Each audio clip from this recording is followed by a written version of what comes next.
What's up, everyone? Today we're checking out an awesome new distortion pedal that's a unique take on an old, rare cult classic distortion. This is the Multijam from Decades Pedals.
Hey everyone, welcome to the channel. Welcome to this demo and review of this distortion pedal from Decades Pedals. This is brand new, called the Multijam. Now, some of you might know exactly what this is. A lot of you probably don't.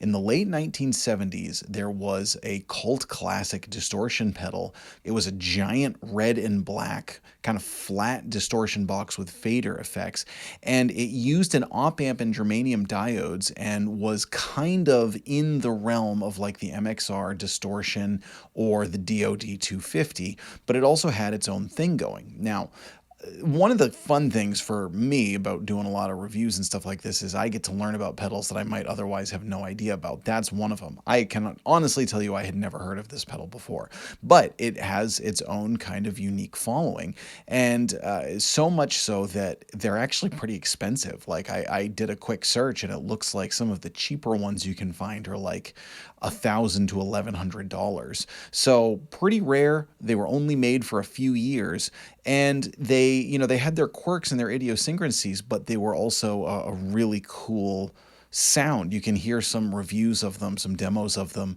on YouTube's great old one from Gearman Dude and a bunch of others.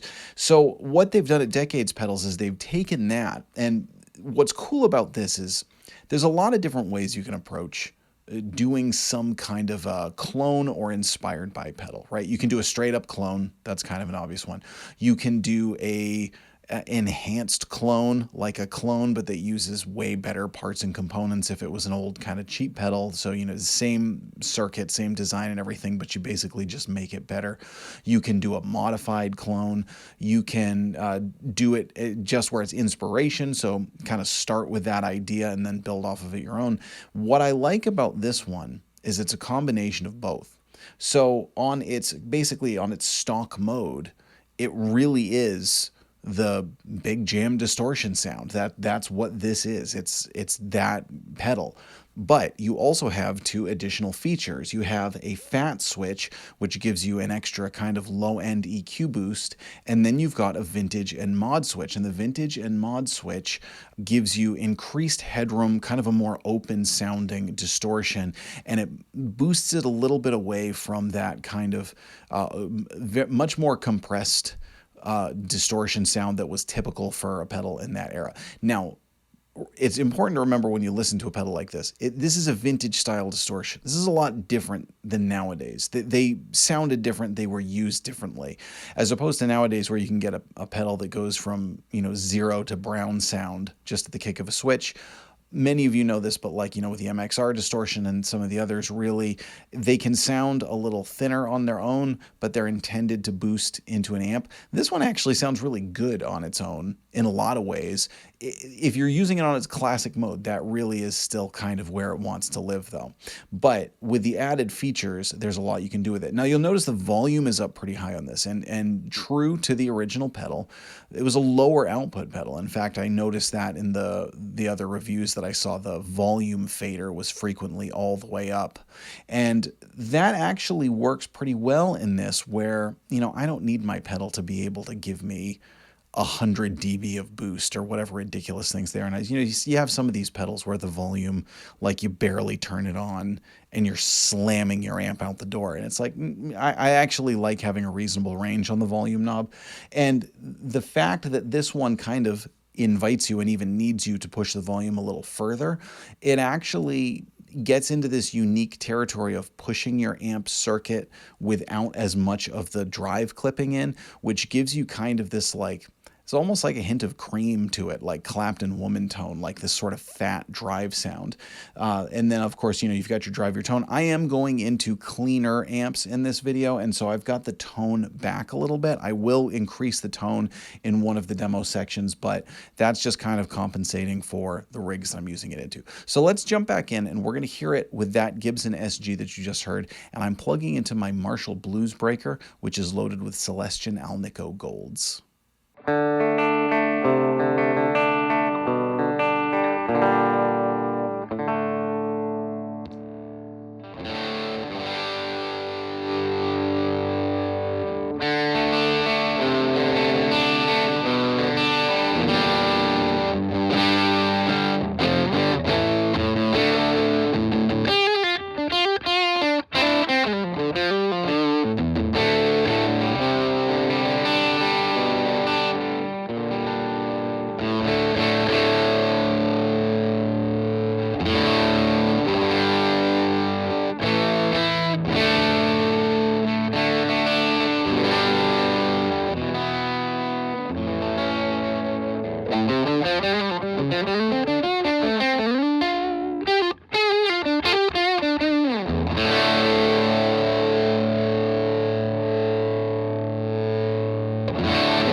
All right, now I want to completely switch rigs. So now we're going to use a Fender Telecaster into a Fender Super Reverb. Now that should not be an ideal rig for a vintage style distortion. That's not really the intended, most of these vintage style distortions were like, for your 80s rock warlords and things, as Greg Koch would say. But this actually works pretty well. And again, you'll hear it gives it sometimes this kind of like woody overdrive twanginess almost to it. It thickens up pretty nicely. And again, using both the fat switch and the vintage mod switch, it opens up its possibilities.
All right, everyone, that is the Multijam Distortion from Decades Pedals. I want to say a huge thank you to them for sending this over. This is one that they sent to me for a review for me to check out, and I think it's really cool. I love vintage pedals, and I like that they took the original design and maintained that, but then also added to it if you want that option. And it's also just really, really cool to see people paying attention to classic circuits that have been unknown or otherwise forgotten. So I think that's really neat. So let us know what you think in the comments. I'm Jack Fossett. Please remember to like, share, and subscribe, and we'll see you next time.